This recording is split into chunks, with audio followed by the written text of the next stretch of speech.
Muy bien, queridas amigas, queridos amigos, continuamos disfrutando aquí en escenario Prana y es el momento entonces de otra interesantísima charla. Vamos a escuchar muy atentos y les cuento con quién estoy. Ya está aquí conmigo, ¿sí? Nicolás Maragaño, kinesiólogo, presidente de Soquime, y que nos va, espero yo, a resolver esta gran controversia. Tengo lumbago y ahora ¿qué hago? ¿Cuántos nos ha pasado? Eso como que, ups, viene algo por ahí, un tirón. Bueno, es momento de que rompamos los mitos y sigamos aprendiendo. Le damos un fuerte aplauso a Nicolás, por supuesto, que nos acompaña también hoy día. Nicolás, yo te voy a ceder mi sombra. Sí, por Muchas supuesto. gracias. Adelante. Hola, buenas tardes, ¿cómo están? Mucho gusto. Yo soy Nicolás, soy kinesiólogo. Estoy aquí para contarles un poquito más del dolor de espalda. Me imagino que aquí algunas personas han sufrido alguna vez de dolor de espalda. Es demasiado común. Así que voy a preguntar al revés. Que levante la mano, por favor, quien no ha tenido nunca un dolor de espalda. Veo, creo que a una sola persona. Bueno, eso es lo que uno esperaría. Es la causa de dolor musculoesquelético más común, es la causa de discapacidad mayor en el mundo hoy en día. Probablemente es lo que más tenemos que nosotros tratar de resolver con nuestros pacientes, los que trabajamos en el área musculoesquelética. Y bueno, yo voy a contar mi experiencia. Yo también tuve lumbago en alguna oportunidad, lo voy a contar de forma más anecdótica después, pero primero vamos a hablar también de cuáles son los objetivos, el mapa de ruta. Quiero contarles un poquitito de cómo se define hoy día el dolor de espalda, de cómo debería lucir el manejo ideal. Y que lamentablemente en nuestro país y en los países en realidad de toda América Latina probablemente estamos lejos de lo que se debería estar ofreciendo a la persona que padece dolor de espalda. Muchas veces lamentablemente caen en el camino del sobrediagnóstico, la sobreevaluación y del sobretratamiento. ¿Qué significa eso? Que son diagnosticados de cosas que no siempre son relevantes, que les piden exámenes o imágenes y cosas que a veces son costosas y consumen tiempo y que no siempre van a influenciar el tratamiento, y que a veces también la gente está recibiendo más tratamiento del que necesita para recuperarse. Así que vamos a tratar de justamente entregar unas directrices diferentes para que las puedan aplicar independiente de que sean o no profesionales de la salud, quizás algunos profesores de yoga, personas naturales. La idea es que esto sea súper claro. Y vamos a hablar del dolor de espalda con o sin irradiación. Voy a hacer la distinción para que también comprendan que no a todos los pacientes los tratamos igual. Aquí dice claramente que uno puede decir que tiene lumbago o uno puede tener el diagnóstico o la etiqueta de discopatías o hernias o cambios estructurales o anatómicos en el esqueleto, pero eso no significa que sea grave y eso no significa que un tratamiento te vaya a hacer exactamente igual que al siguiente paciente que también tiene esas etiquetas diagnósticas. Sabemos que una talla no le cabe a todos igual. No todos vamos a responder de la misma manera, hay que respetar la singularidad de cada persona. Por otra parte, vamos a hablar de, ojalá en términos sencillos, cómo podemos tener una experiencia dolorosa. Hay diferentes tipos o mecanismos por los cuales el ser humano padece de dolor. A veces tiene una connotación protectora, a veces se transforma en un problema mayor cuando es persistente porque es como que algo se ha desconfigurado en nuestro organismo en realidad. Cuando tú acercas la mano al fuego y la sacas y la retiras inmediatamente porque te puedes quemar, a eso me refiero con que ese tipo de dolor puede ser protector. Ocurre incluso una respuesta antes de que te hagas daño. Es como cuando metes las manos al enchufe o como cuando testeas el calor de la parrilla. Así también pasa cuando tienes un accidente. El dolor funciona como protector. Tienes un esguince de tobillo, cojeas, te duele, empiezan a pasar los días, la inflamación sucede y después de eso puedes volver a caminar y después puedes volver a subir y bajar escaleras y después puedes volver a correr. Eso no siempre tiene una correlación directa con lo que pasa con tus tejidos biológicos. O sea, sabemos hoy día más que nunca, y lo enfatizamos un montón los kinesiólogos, que la relación que hay entre nuestra anatomía, entre nuestro esqueleto, entre nuestros factores tisulares, los tejidos de nuestro cuerpo, y una experiencia de dolor es muy variable. Muchos hemos tenido alguna vez un diagnóstico de imagen que dice que tenemos algún cambio estructural o alguna lesión anatómica. Yo cambiaría la palabra lesión incluso, porque muchas veces nos dicen que tenemos una lesión y nunca hemos tenido un trauma. Habría que cambiar hasta el lenguaje en ese sentido. Pero nos dicen que tenemos algo y desde ahí para adelante nuestra experiencia cambia. Muchas veces empeora. Muchas veces tengo que escuchar a los pacientes que dicen que cuando les dijeron que tenían una hernia es cuando esto empeoró. A eso me refiero, que el lenguaje puede crear realidad y va a influenciar el manejo que recibes también. Así que vamos a también entregar consejos útiles respecto a qué hacer si tienes dolor de espalda. Y yo puse más adelante unos QR con alguna infografía en lenguaje muy sencillo para que las puedan compartir con las personas que han padecido alguna vez de dolor de espalda. Ahora, el dolor de espalda o el lumbago es un síntoma, no es una enfermedad en sí misma. Está definido solo por la localización. Hablamos de la espalda baja, donde terminan las costillas, y hasta el pliegue glúteo más o menos. En algunos casos y en algunas personas puede haber irradiación. Sobre todo cuando estamos pensando nosotros en que involucra al sistema nervioso, hablamos de dolor de espalda, pero también de dolor de pierna. Y nosotros aprendimos del lenguaje en la ciencia de la salud en los primeros 2 años de anatomía, y queremos hacer la distinción de que pierna es de la rodilla para abajo, del muslo, digamos que puede ser un dolor referido desde la espalda. O sea, es muy común que la gente que tiene dolor de espalda tenga dolor de glúteo, tenga dolor de muslo, pero eso no significa necesariamente que sea una ciatalgia, ¿ya? No significa necesariamente que sea irradiado con un componente nervioso, a eso me refiero. Sin embargo, las creencias de la sociedad muchas veces involucran que si te duele la espalda y la nalga, tienes ciática, y eso no es tan así, ¿ya? Vamos a hacer algunas distinciones con algunos ejemplos de cuadros clínicos. El dolor de espalda es altamente prevalente. Hoy día sabemos que 8 o 9 de cada 10 personas va a tener alguna vez un dolor de espalda. Es importante saber de epidemiología para quienes tratamos esto.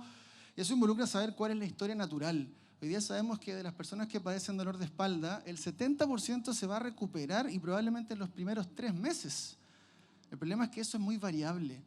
Pero en lo que ha trabajado la investigación mundial y millones de dólares en investigación en las últimas décadas, es en descubrir cuáles son los factores de riesgo que podrían de cierta forma predecir a quién le va a significar una limitación mayor en el tiempo o a quién le va a costar más recuperarse. Y no tiene que ver con la anatomía, no tiene que ver con la lesión, no tiene que ver con el trauma, si es que tuviste alguna vez un trauma. La gente que ha sufrido alguna vez de una fractura o una lesión aguda importante se puede recuperar. Entonces a eso me refiero, los tejidos biológicos tienen esa capacidad. ¿Bien? Ahora, también lo entendemos como una condición biopsicosocial compleja. Sin embargo, a pesar de que los profesionales de la salud entendemos y hablamos de esto, no es lo que se ve después replicado en la práctica profesional. La gente cuando va al médico porque le duele la espalda recibe una etiqueta diagnóstica anatómica. O sea, yo que le pregunto a mis pacientes todo el tiempo ¿por qué creen que les duele la espalda? Siempre la respuesta es parecida. Es, tengo una hernia, tengo discopatías, estoy muy gordito, tengo la espalda de 80 años. Son solo cosas anatómicas. Cuando hablamos del modelo biopsicosocial, nos estamos centrando realmente en la atención de la persona, de cuáles son sus creencias, de qué es lo que piensa, qué es lo que siente al respecto, cómo la sociedad va a influenciar el cuadro, porque lo que te dice un profesional de la salud pesa de ahí para adelante en cómo puedes comportarte al respecto y también en lo biológico. Pero no es que se pueda dividir lo psicológico de lo biológico, lo que tú piensas impacta tu fisiología, impacta tu funcionamiento. Hoy día sabemos que las personas que son más negativas y tienen características de catastrofización, que digamos que suele existir la magnificación, a veces tienen miedo, inclusive se mezclan algunas de las características de la psicología, pero las personas que padecen de esas características también tienen cambios a nivel fisiológico, o sea que no se puede dividir mente del cuerpo. Eso es algo muy occidental, pero imagino que en esta audiencia eso se entiende de la mejor manera. Ahora, aquí dice que incluso un año después de que has tenido alguna vez un dolor de espalda, el 70% experimentará una recurrencia. Entonces, los nuevos artículos científicos y libros que hablan del dolor de espalda para profesionales de salud dicen que lo que deberíamos hacer inevitablemente es tratar de blindar al paciente que tenemos enfrente para que sepa que existe una gran probabilidad de que el dolor de espalda vuelva a aparecer. Y que eso no significa que sea algo grave. Que eso no significa que sea porque tienen ahora una hernia más grande, o una discopatía, o una lesión muscular, o nada por el estilo. Significa que la sensibilidad de la espalda en realidad depende más bien de un ecosistema complejo, desde cómo duermes a cómo te alimentas y si te mueves o no. Así que de eso es lo que tenemos que hablar también. También sabemos que a pesar de que sea favorable en la mayor parte de las personas, muchas veces hay variables que se han estudiado ya que dicen, mira, en estos casos vamos a tener que destinar más tiempo, más recursos, más educación, más intervención si es necesario, porque sabemos que el pronóstico aquí parece ser adverso. ¿Cuáles son esas características? El tener una elevada intensidad del dolor. La escala numérica es la que más utilizamos, de 0 a 10, 0 es nada, 10 es lo peor. Intensidad elevada se refiere a 7 o más, es algo severo. Además de eso, la angustia psicológica, como mencioné anteriormente, la presencia del dolor de pierna, o sea que la pantorrilla, a este tipo de pacientes a veces le duele más la pantorrilla que la espalda. Ahí estamos hablando de un dolor de características neurológicas o neuropáticas probablemente, ¿ya? Y el tener dolor multisitio, que ese es un tipo de paciente que lamentablemente a un sinnúmero de profesionales de la salud no le gusta atender porque lo tienen etiquetado del paciente cacho, porque le duelen muchas partes del cuerpo y no saben qué diablos hacer. Y cuando a una persona le duelen muchas partes del cuerpo y no ha tenido nunca un trauma, el problema rara vez está en los tejidos. ¿Sí? ¿Se entiende? No digo que esté en la cabeza, aunque el cerebro está en la cabeza. Pero se refiere a que los pensamientos, el estilo de vida, los hábitos, las creencias, todo eso se está mezclando e influenciando la experiencia de dolor y la sensibilidad de todo el cuerpo. ¿Bien? En esos casos tenemos que intervenir de formas diferentes, no a todos los vamos a tratar igual, a eso me refería en un principio. Por ejemplo, ayer me tocó hablar a la señora Marisol, una paciente de 60 años, jubilada hace no mucho tiempo. Ese año que se jubiló, disminuyó su carga de actividad física porque solía irse trabajando, y digamos que de lunes a viernes trabajaba y solía caminar un montón, trabajaba con niños como educadora diferencial, tenía que agacharse y pararse y hacer harto esfuerzo físico, y su vida cambió, vino la jubilación. Ahora fue a visitar a su hijo a España, caminó un montón, hizo esfuerzos inéditos, hizo cargas físicas a las que no está acostumbrada, y cuando llegó a Chile tuvo un lumbago que la dejó muy limitada por un periodo corto de tiempo. Fue al médico, buscó ayuda, se trató, se recuperó, aunque no en un 100%. Eso le volvió a pasar el año pasado, y ahora cuando yo la vi, había tenido una agudización el día 6 de enero, hace muy poquitito, pero la señora ingresó con miedo, no se atrevía a subir al auto porque los lomos de toro eran fatales para ella, porque así fue como se desencadenó la agudización. Entonces ahí queda grabada una memoria de protección. Si ese fue el mecanismo que gatilló originalmente el problema, probablemente eso ahora va a desencadenar un poquitito de miedo también. Y la señora tenía miedo a estar acostada porque también la crisis involucró un periodo que estuvo en kinesioterapia, y estando acostadita se giró en la camilla, y eso fue el peor dolor que tuvo en la vida. Una carga muy baja. O sea, sería raro pensar que tuvo un trauma, que algo se rompió.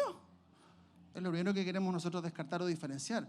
Si hay una historia de trauma, estar seguro de que no hay un compromiso o una lesión mayor, que haya un tejido involucrado, ¿ya? Ahora, esta señora no fuma, tiene un índice de masa corporal normal, pero es sedentaria. Cuando se ha mantenido activa en el tiempo ha estado mejor, pero ahora lleva más de 2 semanitas aproximadamente sin moverse, durmiendo semisentada porque le tiene terror a estar acostada. A esta paciente difícilmente el kinesiólogo la va a poder tratar acostadita de guatita con calor y corriente si le tiene miedo a estar acostada.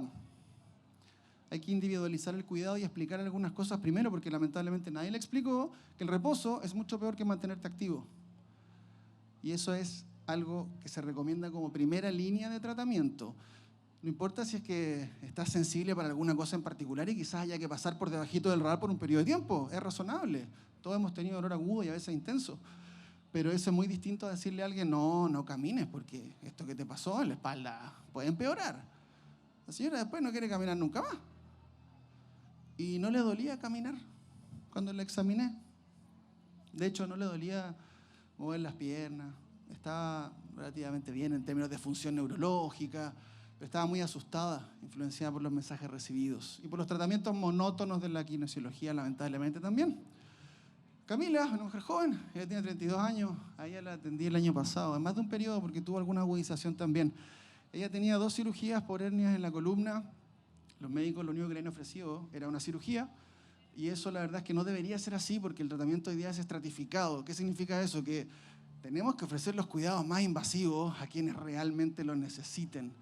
Primero, hay muchas otras cosas que hacer, y hoy día la cirugía, de hecho, está solamente ofrecida como un adjunto. O sea, nunca va a ser el único tratamiento que deberían ofrecer. Eso va a ir de la mano de un periodo de rehabilitación, farmacología y otras cosas, ¿ya? Ella había perdido la esperanza, la creencia estaba en que tenía otra hernia porque alguien le explicó que le dolía de nuevo la pierna porque tenía otra hernia. Cuando una persona tiene esa creencia, es difícil que cambie de un día para otro, y el problema de eso es que las expectativas de la persona cambian, porque después para recuperarse la persona cree que lo que tiene que pasar es que la imagen del resonador tiene que ser distinta. O sea, el resonador me tiene que demostrar que ya no tengo una hernia. Y muchas veces esos hallazgos de la imagen son cambios normales del envejecimiento. A todos nos pueden acompañar y no siempre significa que tenga que dolerte la espalda, ¿ya? Además, aquí habían características de miedo y evitación. El marido le ayudaba absolutamente en todo, no quería levantar peso, incluso tenía miedo a viajar en auto y ella es del sur. Eso la estaba aislando socialmente. Francisco es un paciente joven, pero este es otro tipo de presentación para que vean que nosotros a veces recibimos al paciente con un mismo diagnóstico y en realidad son totalmente diferentes. Y es natural, pues si son personas distintas. Él tenía dolor de espalda, pero lo que pasó fue que súbitamente perdió la capacidad de ponerse en punta de pies. O sea, cuando él me decía, ¿sabes qué? Algo pasó que no puedo hacer esto de elevar el talón en esta pierna, mando la señal, pero no puedo. Eso sí es una banderilla de alerta. De un día para otro que pase algo así, probablemente sí sería el candidato en el que las imágenes pueden ser de utilidad. Pero no es para todo el mundo. Además, tenía un cambio sensorial, o sea, me está hablando de un cambio motor, la capacidad de hacer algo, y un cambio sensitivo, que dejó de sentir la pierna y el pie. Los focos de tratamiento serían diferentes, y en este caso quise poner otro escenario también, donde, por ejemplo, este paciente llamado Pedro tenía calambres en las piernas, no ha tenido ningún accidente, pero es un sujeto que tiene muchas comorbilidades. Y además tiene incluso la correlación de que cuando duerme mal, cuando pasa por periodos elevados de estrés, los síntomas empeoran. En un paciente con esta historia, difícilmente la intervención tiene que ser en la espalda, tiene que ser en la vida de la persona. Hay que evaluar si está dispuesto a un cambio de conducta para poder lidiar con las comorbilidades, empezar a hacer ejercicio, que probablemente sería una de las alternativas, considerando que el ejercicio le va a ayudar en las comorbilidades también, y no solamente en el dolor de espalda, y no solamente en los calambres.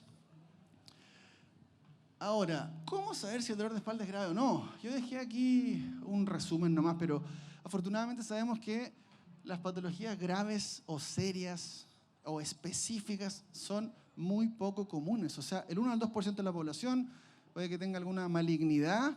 Si es que ha tenido alguna cáncer, eso ya tendría que alarmarnos un poquitito e investigar más. Además de eso, si hay una patología inflamatoria, que a veces hay una historia de la familia de por medio y otros hallazgos importantes, una infección, que es muy raro, pero imagínense, la persona tiene dolor de espalda, pero además tiene fiebre y malestar general.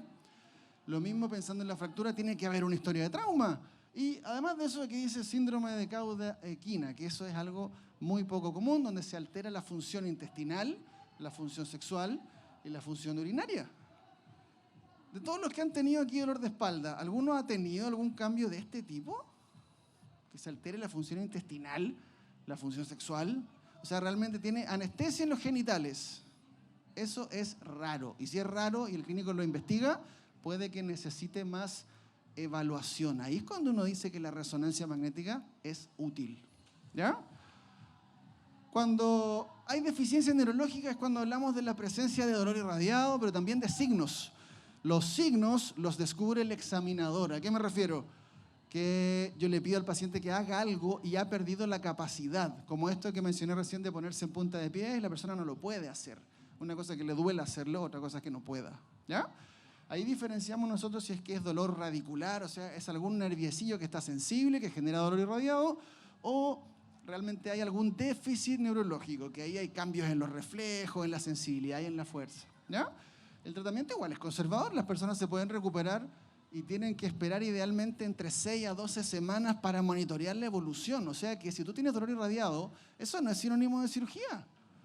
Hay gente que se recupera con el tiempo, así como cuando tenemos un trauma y una fractura y mucha inflamación, nos podemos recuperar con el tiempo incluso. La historia natural puede ser favorable.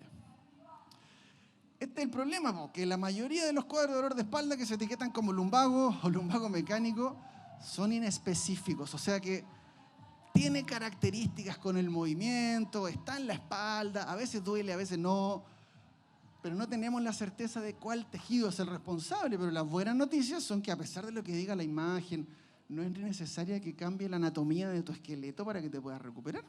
¿Ya? Ahora, como están todos muy sentaditos y algunos echados también, vamos a hacer una pausa activa. Pónganse de pie un segundo porque estamos muy quietos. Y la idea de este festival involucra moverse también. Así que vamos a hacer por lo menos 10 sentadillas. Puede ser con brazos sobre la cabeza o la nuca, como ustedes prefieran. No hay nada estricto aquí. No hay una forma única de moverse, ¿ya? Vamos, a la cuenta de 3. 1, 2, 3. 1. Hay que hacer la pelea ahí, está muy bullicioso al lado, ¿ah? Así que pueden gritar lo que quieran, ¿ah? 5, perfecto. 6, 7, 8, 9 y 10. Y estiren si quieren la espalda, por supuesto, que es de lo que estamos hablando. Y lo mismo hacia el frente. Perfecto. Ahora sí puedo continuar. Ahora, dejé un código QR aquí que me gustaría que escaneen. Después voy a compartir esto si es necesario por redes sociales, correos, lo que ustedes quieran, ¿ya? ¿Necesito imágenes para estar seguro que estoy bien? La respuesta corta es no, pero hay algunos escenarios en los que sí puede ser importante. Como esta infografía no se lee todo el detallito, pero quiero enfatizar algo que sí me parece relevante. Los factores que predicen un peor resultado no son necesariamente cosas que pasan en tu columna. Lo que sale aquí en rosadito, que no se ve nada, pero se los voy a comentar, es bajo estado de ánimo, o sea, características de depresión, insatisfacción laboral, litigio en curso, o sea, estar involucrado en un problema legal con tu empleador o con tu previsión por una licencia prolongada, por ejemplo. Y por último, el miedo y evitación, o sea que te dolió la espalda y quizás alguien con buenas intenciones te dijo, no levantes más peso, no te agaches.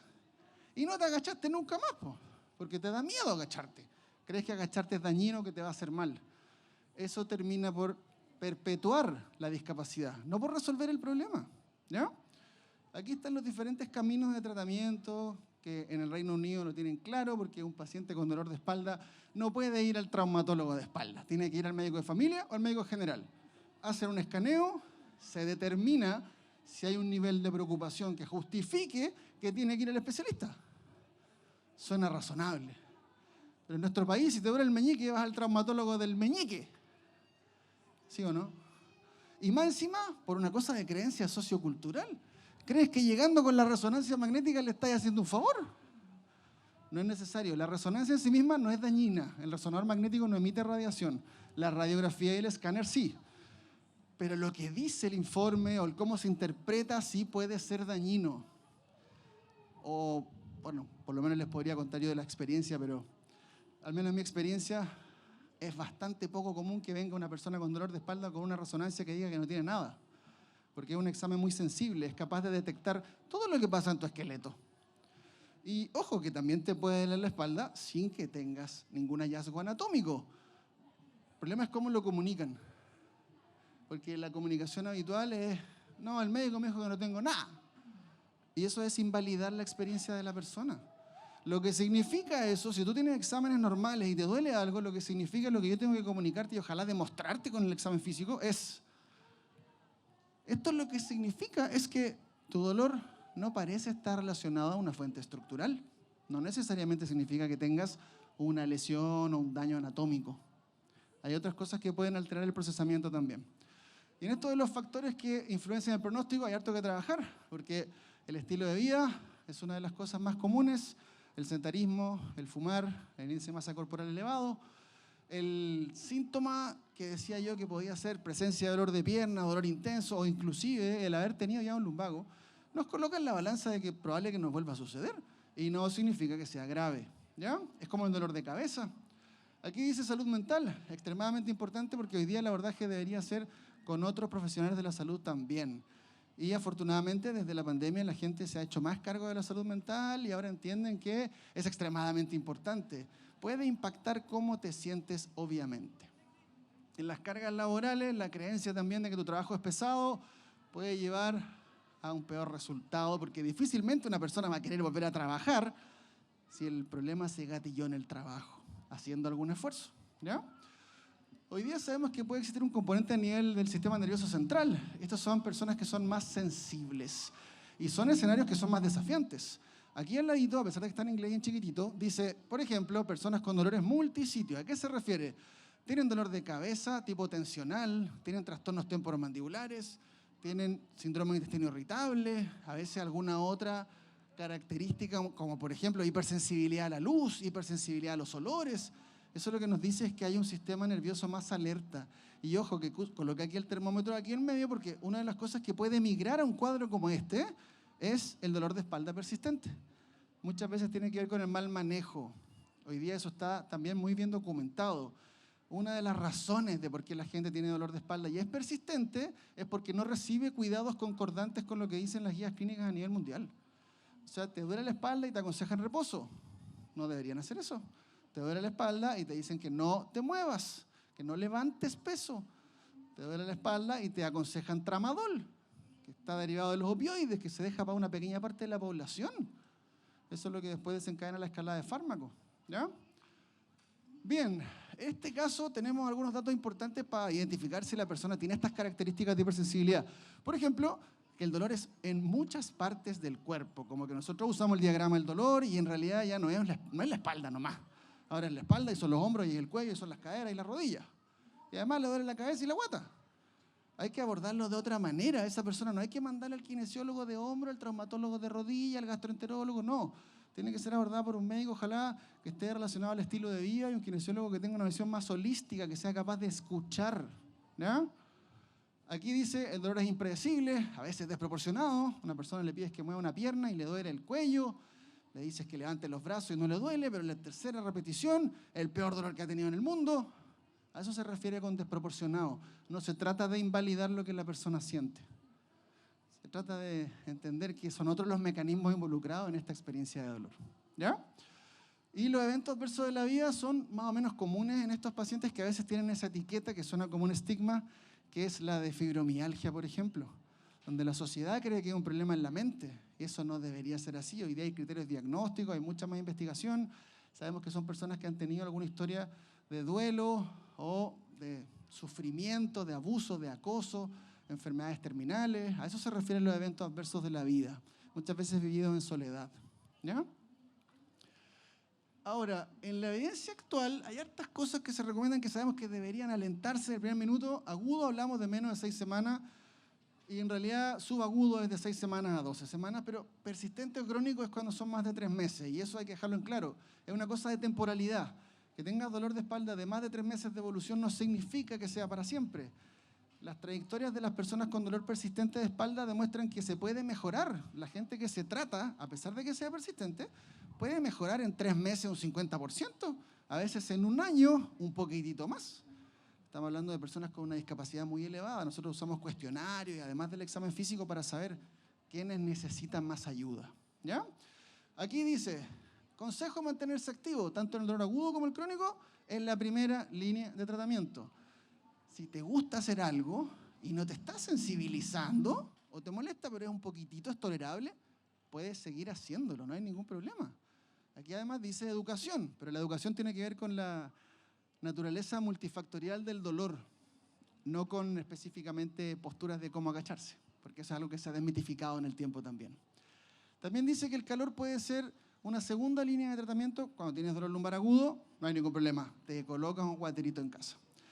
Como terapias no farmacológicas, aquí es donde tenemos que ponerle hincapié, obviamente, en el festival, pensando en que, por ejemplo, el mindfulness, el yoga, la acupuntura, el masaje, la manipulación vertebral, son tratamientos de segunda línea, o sea que por sí solos no se deberían ofrecer. Siempre van a acompañar alguna otra cosa que sea lo primordial. En el dolor de espalda persistente, lo primordial, empatan dos cosas. La terapia de ejercicio, que dice ahí que se debería considerar de forma rutinaria. Hay personas que han hecho ejercicio toda la vida y no les voy a ofrecer más ejercicio. En aquellos a veces hay un componente psicológico y ligado a las creencias también, y ahí es donde la terapia cognitivo-conductual también es la primera línea de tratamiento. Ahí en ninguna parte decía TENS. ¿Conocen el TENS, supongo? Sí.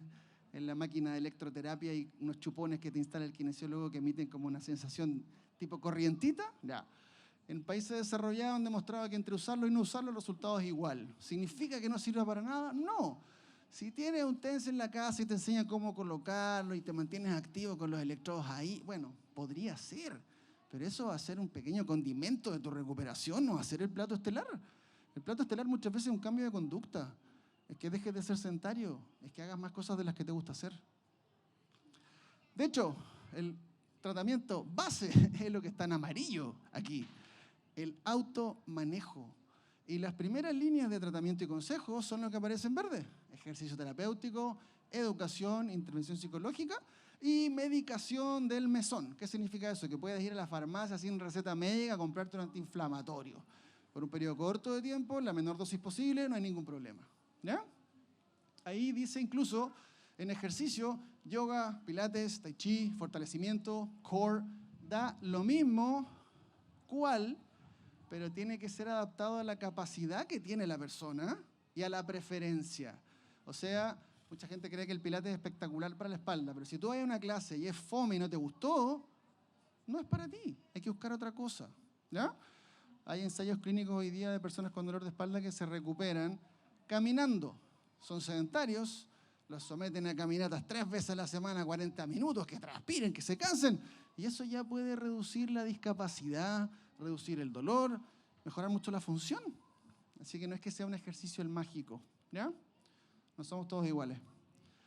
Autogestionar el problema es parte fundamental del tratamiento. Como dije anteriormente, una de las cosas más importantes es que si tienes dolor de espalda, primero hay que analizar, quizás tomando distancia, no solo con lo que sientes en el cuerpo, sino que qué estás pensando, ¿por qué crees que te duele la espalda? Es una pregunta fundamental, porque una de las cosas que estamos haciendo los kinesiólogos en los últimos años, los últimos 5 años nomás diría yo, es evaluar e investigar más de por qué cree el paciente que le duele. Si mi paciente cree que le duele porque tiene una hernia y una mala postura, yo tengo que tratar de reestructurar y desmitificar algunas cosas respecto a eso. No existe una postura ideal. Lo que se aconseja es mantenerse en movimiento, hacer más pausas activas. Si tu trabajo implica estar sentado todo el día, el problema está en tu trabajo de estar sentado todo el día, no en la silla de tu trabajo. No necesariamente. ¿Ya? Aquí dice incluso que, en parte, eso es a lo que me refería con hacer sentido. Yo utilizo un diagrama con el que le explicamos a las personas todo lo que me va contando en la historia puede ser relevante. O sea que usamos la información que la persona nos cuenta para ayudarle a darle sentido a esta experiencia de dolor. Lejos del lenguaje anatómico, lejos de palabras que a veces inducen miedo. ¿Ya? Y esto también es importante, que las metas valiosas que tiene el paciente son las que dictan el tratamiento. La señora Marisol, que evalué yo hace poco, quería volver a jugar con su nieta, se tiraba abajo de las mesas, corría y saltaba con ella y la tomaba en brazos y ahora no se puede mover. Yo le dije, ¿cuál es su anhelo? ¿A qué tenemos que apuntar en la terapia? Quiero volver a jugar con mi nieta. Entonces, ahí tiene más sentido que la señora haga sentadillas, o que haga pesos muertos, o que levante pesas, que quizás no es lo que estaba acostumbrado en sus experiencias previas de kinesiología, pero tiene sentido. ¿Ya? Bien. Primero, si te duele la espalda, entonces, mantente tan activo como puedas. En el dolor agudo, no siempre se alienta el ejercicio terapéutico. O sea que, si tienes un lumbago con el que no te puedes ni mover, ¿alguna vez nos ha pasado? ¿Sí? ¿Le ha pasado alguna vez que por un periodo corto de tiempo no te puedes ni mover, hasta respirar y reír duele? ¿Sí? El kinesiólogo que te dice, ya no, si tienes que hacer ejercicio. Una patada, ¿qué voy a hacer ejercicio si no puedo ni respirar? Bueno, eso dura poco en general. Y en esos casos lo que nosotros tomamos en cuenta es el grado de irritabilidad que tiene una persona. ¿Cómo le explico yo eso? Me dicen, Nicolás, ¿qué diablos te refieres tú con el grado de irritabilidad? Yo quiero saber qué es lo que hace falta para hacer enojar a la espaldita. Así como si hay un movimiento, si es una hora del día, si es una posición. ¿Qué es lo que hace falta para que aparezca el síntoma concordante que usted tiene? En base a eso planificamos, porque hay personas que, por ejemplo, como la señora Marisol, le dijeron, no, no se mueva tanto. Caminando no le duele nada. Ok, ella es una paciente seleccionada en la que caminar no hay ningún problema, le va a ayudar a que sus mecanismos operantes de modulación del dolor, la farmacia que tenemos todo aquí, en realidad es como aquí, porque bajo el cerebro, pero digamos que se desencadene la respuesta analgésica asociada al ejercicio. No ocurre en todas las personas, lamentablemente, pero en las personas que tienen una irritabilidad mayor, o sea, que casi que tocarlos, rozarlos, preguntarles cómo están, ya les duele, ahí quizá un ejercicio de respiración diafragmática va a ser útil. Ahí quizá entrar a la piscina, si está disponible, va a ser útil. Sentarse en la bicicleta y mover las piernas un ratito va a ser útil. Tengo que tomar en cuenta la capacidad que tienen. Por eso se dice que en la etapa aguda no todos son candidatos al ejercicio. ¿Ya? Y aquí dice, muévete con confianza. A veces hay que demostrarlo y para eso el kinesiólogo y el psicólogo pueden ser muy importantes. Porque una cosa que yo le diga a la persona todo esto que suena bonito, pero después cuando lo examino y estoy ahí haciendo pruebas físicas y explicando y tocando y moviendo, Le estoy tratando de demostrar que es seguro. ¿Para qué? Para que vuelva a confiar en su cuerpo. ¿Bien? Además de eso, enfócate en tu salud mental. Y básicamente eso se puede resumir en que esas cosas que te gusta hacer, las hagas más seguidos. Incluso en ese periodo de tiempo en el que estás con el lumbago muy intenso. No te puedes mover mucho. Bueno, si te gusta leer, no hay problema. Mientras sea haciendo algunas pausas activas de las posiciones, está todo bien. Planifica tus metas en base a las actividades. Muchas veces las metas de las personas están orientadas a simplemente que desaparezca el dolor. Queremos que sea algo más significativo orientado a la función. O sea, volver a tejer, volver a pasear a mi mascota, volver a ir a las clases de pilates, etc. ¿Ya? En base a eso logramos que se motiven las personas un poquito más también. Estamos terminando ya y aquí dice construye hábitos de sueño. No es que el mal dormir sea la causa del dolor de espalda, pero sabemos que quienes tienen trastornos de sueño tienen peores resultados también en el tiempo, en casi cualquier condición de dolor musculoesquelético. Entonces, desconectarse antes de las pantallas, idealmente pensar en volver a asociar al cerebro a que la cama es para dormir. Es un trabajo que hacen los psicólogos, pero podemos dar consejos al menos generales para que se den cuenta las personas que es importante. Hay que hacerse cargo. Mantente involucrado con la sociedad, se refiere a que ojalá te sigas juntando con gente, porque las personas con dolor persistente de lo que padecen también es de aislamiento social. Y aquí dice, párate y siéntate cómodo. ¿Cómo será eso? Como tú quieras. Puedes hacer muchas pausas. Lo que se alienta, de hecho, es que no pases más de 20 o 30 minutos en una misma posición si estás con dolor de espalda, excepto cuando estás durmiendo, obviamente. ¿Ya?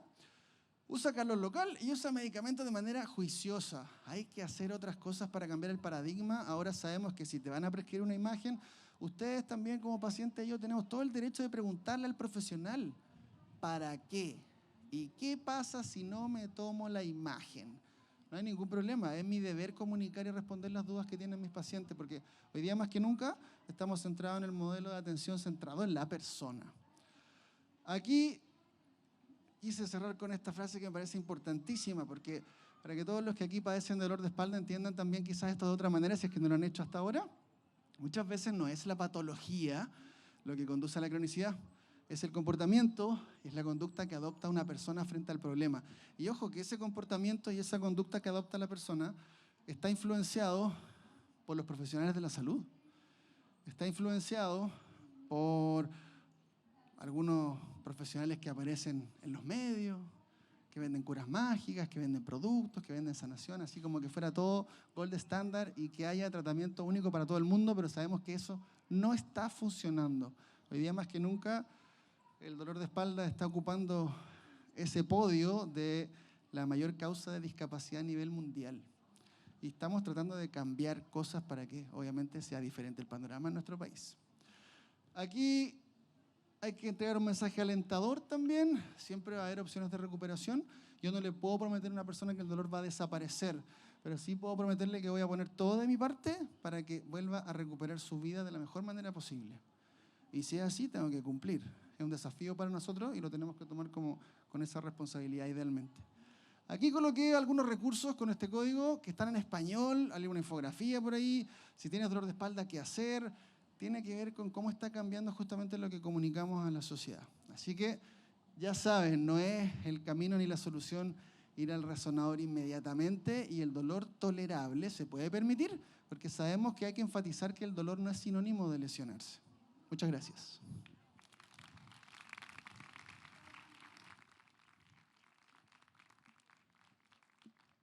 Sí, ahí estoy, sí, más fuerte el aplauso para Nicolás, muchas gracias. Pero antes que te vayas, permiso, tengo un regalito por aquí en cargo de la producción de Prana Fest, por supuesto, para ti. Y muchas gracias, amigo, por tan importante... Sí, ahí estamos. Muchas gracias a ti. Que te vaya bonito. Déjalo ir con los muchachos, no hay problema. Oye, antes de continuar, quiero presentarles a alguien, ¿sí?